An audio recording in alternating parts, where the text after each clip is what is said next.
Today is Saturday, September 19th, 2016, and this is the Bunny Slippers Are Evil Job Seekers Call-In Show, presented by Evil Bunny Consulting. I'm your host, Tyrone Griffin, and if it's 3 p.m. you have on your bunny slippers, you are not looking for a job. Welcome first-time and returning listeners. In this show, we discuss strategies and tactics of job search, staying motivated and dealing with career transition. For more tips, resources, daily motivations, and to listen to archive shows, go to the website, bunnyslippersareevil.com. There you also find links to our Facebook page, our Twitter handle, and our YouTube channel. If you are listening live, you can call in with your questions at 347-202-0929. Again, that number is 347-202-0929. And now a word from our sponsors. Evil Bunny Consulting is the alternative to expensive outplacement. They give company-sponsored job seeker workshops as well as the one-on-one job seeker boot camp. For more information, go to www.bunnyslippersareevil.com. Resume Edit is the low-cost, high-quality resume writing company with resumes as low as $35, written by certified resume writers. You can find them online at resume4edit.com or call 404-860-2473. Be sure to tell them you heard about them on the Bunny Slippers Are Evil Job Seekers podcast. Let 3dresumes.net turn your resume into a web page with a customized domain for 12 months for only $30. Help hiring managers and recruiters find you, make your resume available 24/7, and get a free personalized email address just for your job search. You can see my online resume at tyronegriffin.com, and for more information on how to get your own, go to 3dresumes.net. If you are thinking or about to look for a job in today's world, you will find a new reality in the job search process. The world has changed. Job search today is much more complicated than 5 years ago. Volumes of resumes, more applicant screening systems, depersonalized applications, panel interviews, team hiring, long, complicated applications, branding and social media. Yes, the world has changed. But have you? Are you still trying yesterday's approach? Why struggle and miss out on today's opportunities? Career Oyster is here to help. Great coaches, the latest resources, unique strategies personally tailored to your job search. Find out the new reality and how you can prevent costly mistakes. To register for a free 45-minute private lesson with head coach Howard Caddy, go to careeroyster.com. Find out the facts now. You'll be glad you did. Remember their motto, the world is your oyster, be the pearl. Well, good morning, everybody, and welcome to another episode of Bunny Slippers Are Evil, Job Seekers Call-In Show. First of all, I want to thank everybody who's listening live for listening at this time. Apologize, I had to do it at noon today instead of 10 o'clock. I had a karate test this morning. I had a karate pre-test, actually. The way it works is you do the pre-test on video, then they submit it to the board, and then they vote. So I won't find out for about 2 weeks if I passed this test. That's why I couldn't do it, the show at 10 o'clock this morning. But to go down the rat hole a little bit, and it's kind of related to how I feel about job search. How did I do? I don't know. I feel like there have been times in my career, in my martial arts career, that I've looked better, definitely felt better. I walked into the test this morning with some pains, and I got more of them now. That's not an excuse. Whatever happens, happens. And that's the thing. No matter what happens, I told my instructor, I did my best. Today, I did the best I could. I fought till the end. That's what I did. So as much as I want to pass, if I don't, I can live with that. The reason I bring that up is that's kind of how it is with job search. See, job search is not a science. It's an art. All you can do is your best. Whatever happens, happens. When you see somebody who's been out of work 6 months, a year, 2 years, and you think, well, they're just not doing their best. Yeah, they may be doing their best. You may be in that situation where you're out of work 6 months, a year. But it's an art, not a science. It's being in the right place at the right time, with the right message, wearing the right cologne, with the right haircut, with the right color shoes. Today we're going to talk about the unimportant parts of job search. But to get back to my point, at the end of the day, all you can do is your best. Whether it be job search or anything in life, all you can do is your best.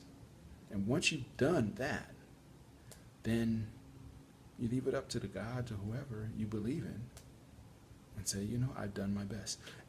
I could be more content to fail knowing I did my absolute best than to succeed knowing I didn't give it my all.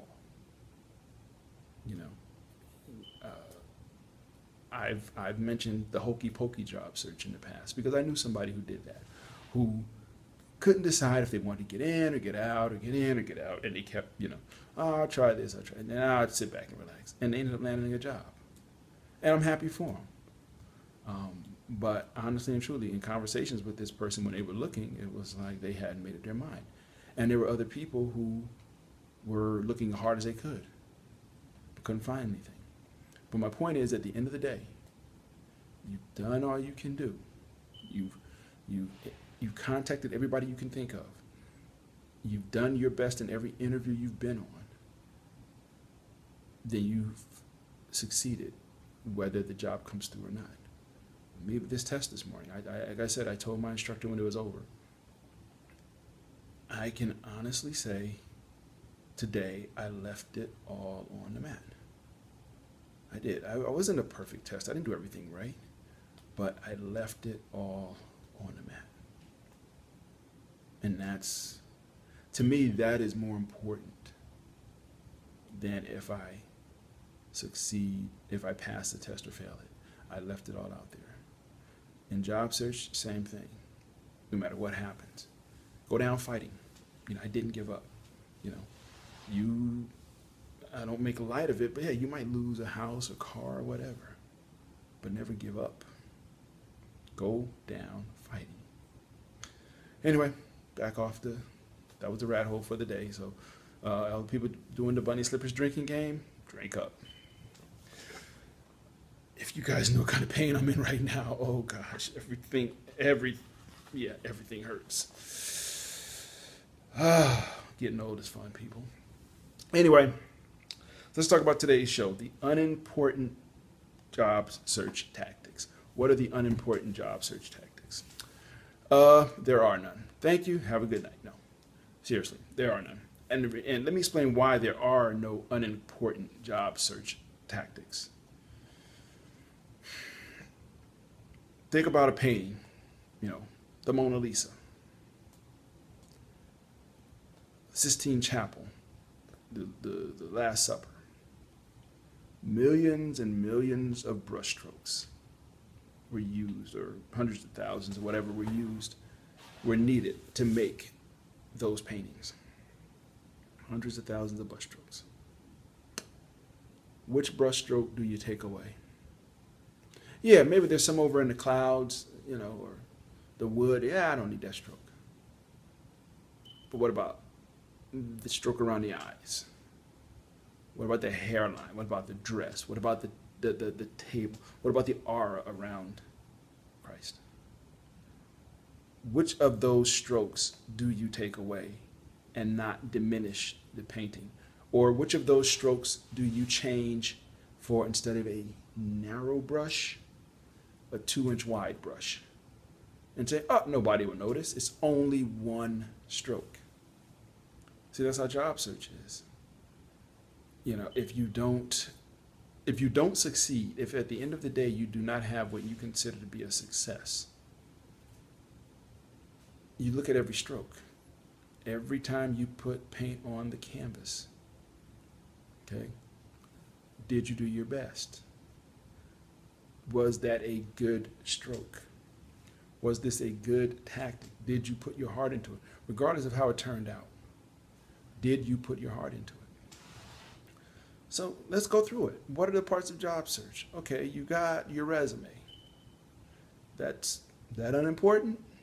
Well, without a resume, nobody knows who you are. Nobody knows what you've done. Nobody knows your references, possibly, if you put them on there. Nobody knows what you're looking for. Nobody knows how to contact you. Nobody knows what your core competencies are if you do a functional resume. So that resume is extremely important. Okay? So that's an easy one. Okay, not important. Let's take one that's a little harder. Your marketing plan. And I've done a few shows on marketing plans. By the way, I have some blisters. You guys can't see them. Yeah, you saw them there. I was up cooking French fries for 2 hours at a high school football game. I got splattered with some grease. So I got some beautiful blisters right now. Anyway, another rat hole. Sorry about that. But we're talking about marketing plans. Is that important? It's important. You say, well, it's not important. I don't need one. Okay. Think about when you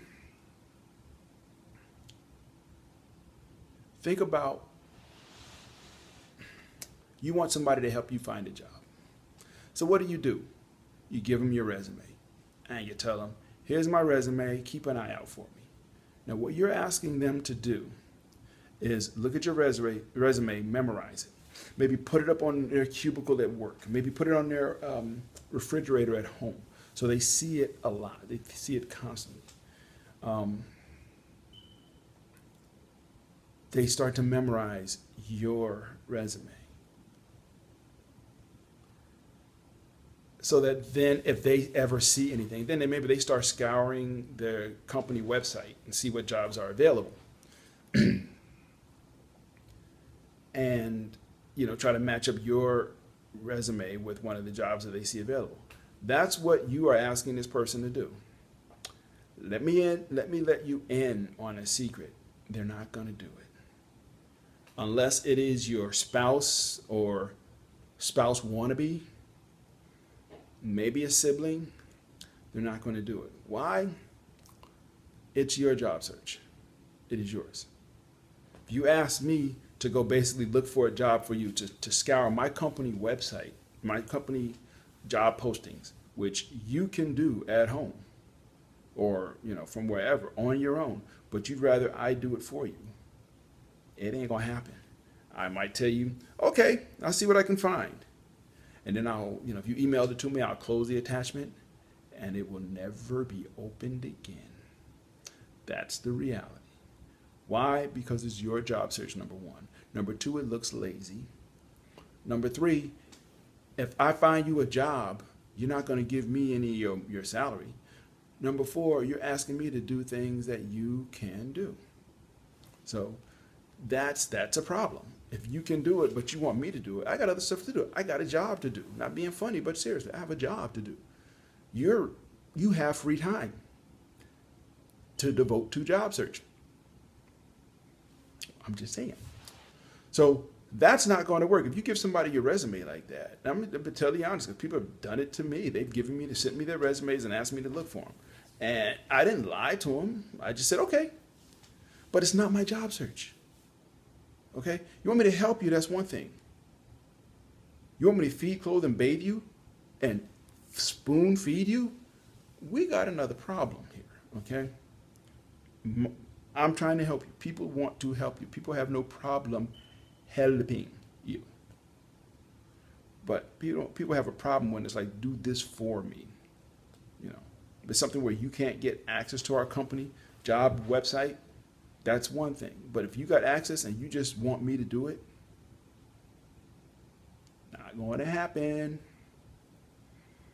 So I said all of that to say, you want somebody to keep an eye out. That's the goal. You want somebody to keep an eye out for opportunities that might fit your background. But look at the way you go about doing it. You give them your whole 1, 2, or 3-page resume, and you expect them to memorize it, to commit it to memory, everything you've done, places you've worked. Ooh, excuse me. I am so sorry. I apologize for that.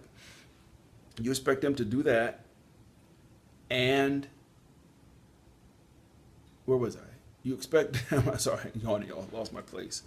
But you expect them to do your job search for you. That's the bottom line. You expect them to go out and look for jobs. Again, memorize, commit your resume to memory. Like they don't have any other things in their life going on. Like a karate test this morning. You can best believe my mind wasn't on a lot of things for the last 2 days, thinking about this test, thinking about how sore and achy and old I was feeling. But this is what you're asking them to do. You're asking them to do your job search for you. better way to handle that. And this is where a marketing plan comes in. A lot of people don't have them still. But here's where it can benefit you. You want somebody to keep an eye out for a job for you. You invite them out for coffee, because everybody drinks coffee, except me. I drink decaf. But you invite them out for coffee. Ask them 15 minutes of their time. And you spend 15 minutes talking about what you're looking for and asking their advice. I did a show on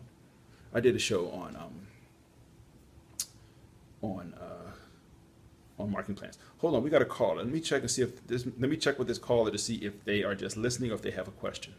Hold on. Hey, caller, are you there?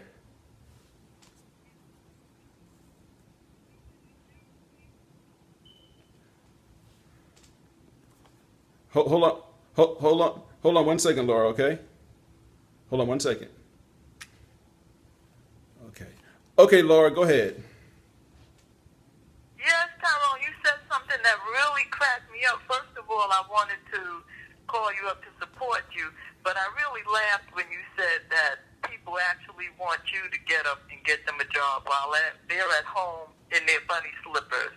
I work a lot of local job fairs, and I found that some of the people in some of the areas where they need jobs the most are not necessarily job ready. And I know chances are you've addressed this issue in previous calls because you've been, on the air now more than 5 years. Mm-hmm. But there are people who don't have babysitters or they don't have transportation or they're really up against the wall. They've been looking for so long that they just have run out of money. Mm-hmm. So they are looking for the fast track to a job. I'll put it to you that way. Mm-hmm. Oh no, and I know those are special situations, and you're absolutely right. If somebody comes to you and they're like, "Look, I don't have a way of doing this myself. Can you help me?" That's one thing. But I get people who I've had people who were working, and decided they wanted to change jobs, and they would send me their resume and ask me to keep an eye out for any jobs in the company where I was working at the time that might match their background. And I don't know about. And so they want you. I'm sorry. Go ahead. They want to do the search for them. Yes. I don't know. Companies I've worked at, it very rarely do just jobs come across email. Mostly it's we have the company has a job search site, career site, and you go out there and look. Now I'll tell you who sends me job. I forget what you call them, job assignments or whatever, Right. job notifications Mm-hmm. by email, and that's the Urban League. Oh, okay. At least about once every 2 to 3 months, I get an email, and then I try to forward them to people that I know who may need the job. Mm-hmm. So. Okay. Yeah, I do the same. I'm sorry. Go ahead. No, that's okay. I was pretty done with that. Oh, okay. Yeah, I get every couple of days actually, because I got on when I was out searching. I got on a lot of people's mailing lists. A lot of the job networking meetings, I got on their mailing lists, and so I end up still getting every couple of days. And I do the same thing. I forward them out to people. I don't necessarily vet them. I just say, okay, here's some job notifications. There's 150 people on the list. Have at it. I'm not going to try to screen them for you. Here's everything I got. I just don't, I don't have the time to go through and screen them and figure out which ones to send to which people. And you know what? Here in Virginia, in the Hampton Roads area where I live, now places like I'm going to work 2 job fairs coming up. Mm-hmm. One for a redevelopment housing program. So what I was told by the director is they're trying to get jobs for people, I guess, who are lower income and living in housing, for public housing facilities. Let me put it to you that way. Okay. I also work jobs for local politicians. So I'll be working a job fair for Representative Scott Ridgel in October. Okay. And I also worked a job fair earlier this year for a pastors group out of Norfolk, Virginia. Oh, okay. So you actually have a lot of non-traditional outreach, not just Monster.com and Career connection, not just those types of groups anymore. Now you have a lot of people who are really targeting specific populations and trying to get them employed. And at the job fair that I worked in Norfolk, Virginia, it was overloaded. It must have been 60 to 80 tables in the gym. Wow. In the gymnasium. And that we had a huge population of attendees at that job fair, and this one coming up in Portsmouth will be a huge population of attendees at the local job. Does that job fair have a website? No, they don't. The one that's coming up in Portsmouth, no, but it's being, and I checked on redevelopment housing. How I found out about it was in one of the local newspapers, the Clipper section. Okay. And however, with represented, you know where the jobs are located a lot of times? On Eventbrite, on that site. Eventbrite? Eventbrite is, right, Eventbrite is popular, very popular. It's kind of like the place where people used to get Ticketron. People used to get tickets. Well, a lot of people are now advertising their events, such as job fairs, on Eventbrite. And when you go in, you can register as an employer who's providing jobs, or you can register as an attendee. Okay. All right. Well, Laura, thank you so much. And first of all, thanks for listening for so long. Laura Gall, I appreciate it. Thank you for calling in. Thank you for the support and the love you've always given me. And for everybody else, this is a person, this has been a couple of years now. We've been friends, and it all became through job search. I got your back. I heard you struggling this morning, so I just wanted to let you know I got your back. I'll tell you something. I'm going to hang up now. All righty. Well, look, you have a very good day, and thank you so much for calling in. All right. You're welcome. Bye-bye. Okay. Bye-bye. Hey everybody, let me get my headset back on. I didn't realize I sounded like I'm struggling. I'm sore. As I said, I am sore. So anyway, as I was saying, let me plug this back in. Okay, as I was saying, bottom line, you want somebody to go do your job for you. So, if you do, the best way to do it is to get your marketing plan. Because people might say that that's not important. But if you want somebody to help you look for a job, then what you want to do is make it as easy for them as possible. And with your marketing plan, it's really half a page in some cases. It just gives your core competencies. Don't get into all of what I did at this company. Here's the things I do well. Okay? Here's the things I do well. Here's the kind of companies that I'm looking for. Here's the kind of industries I'm looking for. Those three things is something that's easy for somebody to remember. That, this person is in sales. Okay, yeah. But, okay, what kind of things do they sell? How long have they been in sales? No, I ain't got time for all that. So people might say a marketing plan is unimportant. But if you were able to give your marketing plan to somebody, if you were able to have a informational workshop, informational interview with somebody and ask their opinion on your job search, and you show them your marketing plan, it's a lot easier for them to remember what you're doing than it is than if you give them their whole resume. We got another caller here. Let me check. Hold on a second.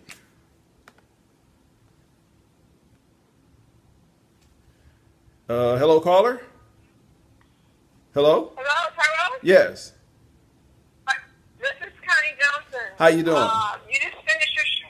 Great. You just finished your show, right? No, I'm still on. Did you have a question, or you still want to listen? I was listening to, you were talking about identity, but that was September, that was last week. So yeah. What are we talking about today? Are we talking about identity today, or what are we talking about? No. Today the topic is the unimportant parts of job search. So you can go on back. Okay. We got about 5 minutes left. You can go on back to listening. Okay? Okay. Okay. Bye-bye. Okay. Uh-huh. Take care. Okay, bye-bye. Sorry about that. Okay, everybody. Yeah, see, great technology. I had two callers, but I appreciate it so much. But real quick, I got about 5 minutes left. Bottom line is this, and probably got a little derailed on this one, but I thank the callers for calling in. There is no unimportant parts of job search. As I said at the top of the show, there are no unimportant parts. The little things that you think are not important, people have gotten jobs because they've done those little things. If the Mona Lisa was one stroke less, or that one stroke was with a 2-inch wide brush, it wouldn't be the Mona Lisa. Okay, the Last Supper wouldn't be the Last Supper if one stroke had been different. Okay, you may not have noticed it, but it wouldn't be the same. So bottom line is this: there's no unimportant job search. What I want to talk about, real quick, a couple of years ago, I did something on the show. We did a speed dating for job seekers, and it didn't go over well. And I think it was partially because I didn't promote it enough. And basically, what it is, I'll do a show, and everybody who wants to call in can call in, and you'll get 3 to 5 minutes to talk about yourself. You'll get 3 to 5 minutes to tell what you're looking for, who you are, what you're looking for, and how people can contact you. And then we'll just go round and round, and then boom. And when we did it before, it didn't go over too well, and I think a lot of it was because I didn't promote it well enough. So I haven't picked a date for it yet. Probably going to do it either late October or early November. But the bottom line is this: it's like speed dating. Again, anybody who's looking for a job, I'm hoping to get some hiring managers who will come on and listen as well, or listen to the show. But the bottom line is this: you get 3 to 5 minutes to say who you are, what you're looking for, and a way for people to contact you. And maybe, in that 3 minutes, we might get a little bit of Q&A, but I want to keep it between 3 and 5 minutes so that I can get as many people on here as possible, okay, from wherever you are. But don't worry, I will announce it. It'll be on the Facebook page. I'll make sure it's on the Twitter's feed. And I will, for the next couple of shows, I will make sure that I repeat it for everybody so that you hear it. But that's going to be the job search speed dating. Okay, I can't guarantee you anything. I can't guarantee you anybody will hear you that will love it and change their mind and jump out at you. But again, all we can do is try. As I said at the beginning of the show, all we can do is do our best. So for me, this is what I'm trying to do. So get your speeches ready. Get your elevator speech ready. Again, who you are, what you're looking for, maybe what you've done, and how to contact you. And I'm going to try to keep it from 3 to 5 minutes, depending on how many people we call. If we get a lot of callers backed up, I'm going to cut it off at 3 minutes. Okay, I'm going to cut you off. But I encourage you, here's the thing. If we don't get a lot of callers, you get more time. So, my however many listeners I have around the world, if there's only 1 or 2 people call and you get 6 or 8 or 10 minutes to talk about what you're looking for, I mean, great advertisement, because this will be on YouTube. Okay, this will be, I'll do video of this show, and what I will probably do is play around with some graphics, and Lisa put a graphic up of your contact information, your name and your contact information. Okay, so think about that. Again, I haven't set a date for it yet. I thought about it this week, talking to a job seeker. I said, I want to try it again. Job search speed dating, and again, I'm gonna make sure that it's on LinkedIn, that I talk about it for the next couple of shows when I set a date. Definitely gonna make sure it's on LinkedIn. Make sure I make an announcement in LinkedIn. So if you're one of my, if we're connected in LinkedIn, you'll see it. But again, I'm doing it's free. First of all, that's the other thing. It's free. You don't have to dress up because why? Because I'm not going to be looking at you. But it's called job. We did it about 3 years ago, and it's called Job Search Speed Dating. So anyway, I want to make sure I got that in because I thought about doing that this week. But for everybody else, again, bottom line, today's show, there's no unimportant parts of job search. I know I got probably derailed, and I was probably very low energy when I started here because I am so in pain. But as usual, people talk to me, it picks me up. It gives me energy. It energizes me, makes me want to keep going. So I thank Connie and Laura. I thank you both for calling in. I needed it this afternoon now. But we've got about 60 seconds left, and as always, I want to thank everybody. If you are listening live, please feel free to subscribe in iTunes to the podcast. It goes up every week on iTunes, the video and audio. The video is up in our YouTube channel. If you go to the video on Blog Talk Radio or on the website, there's a link in the audio. There's a link in the comments to the video. Same time, if you go to the video, in the comments, there's a link to just the audio-only version, so you can hear both of them back and forth. So anyway, as always, people, thank you so much. Hopefully next week we'll be back to 10 o'clock. But I just want to thank you all for putting up with me while these time changes and everything else. So with that, yes, I'm going to spend the rest of the day laid out, stretched out in a quiet room. But I want to thank you all. And everybody, have a great week. Have a super fantastic weekend. And we will talk again soon. Take care and bye-bye.